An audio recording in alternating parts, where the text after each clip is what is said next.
Hi అండి, అందరికీ నమస్తే. నేను మీ తనాల అబ్బాయి. ఈరోజు నేను ట్యాంపనీస్ ఇంటర్చేంజ్లో ఉన్నానండి. నైట్ షిఫ్ట్ నాది. అరౌండ్ 7:15 అలా అవుతుంది టైము.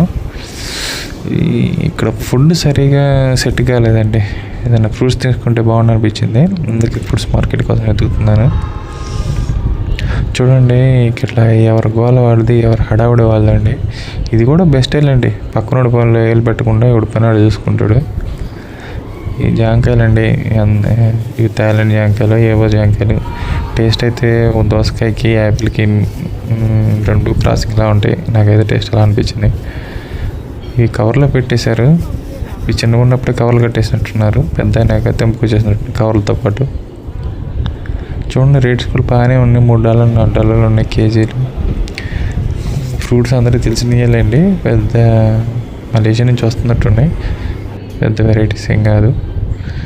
ఇది ఒక ప్లాట్ఫామ్ మీద కొన్నట్టు అనమాట. ఇప్పుడు నేను బస్ స్టాండ్లో ప్లాట్ఫామ్ మీద, మన విజయవాడ గుంటూరు బస్ స్టాండ్లో లాగా. అంతేనండి, అలా అనుకోవటమే కాదు. కొంచెం డిగ్నిటీగా నీట్గా ఉంటారు అంతే. అంతమించాలి.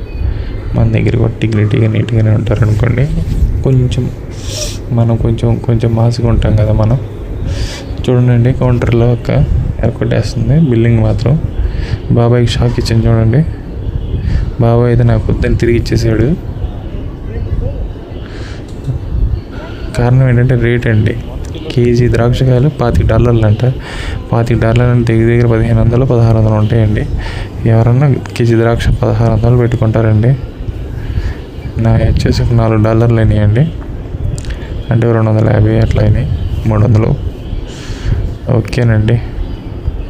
ఎంతైనా దొంగతనం చేసి వచ్చి జాంకాయ తినంత టేస్ట్ ఉండదు ఈ జాంకాయలు. కెరక్ కొట్టేస్తుంది బిల్డింగ్. ఇది ఒక బ్రాంచెస్ ఉంటాయండి. ఇవి న్యాచురల్ 9 అని షాపు.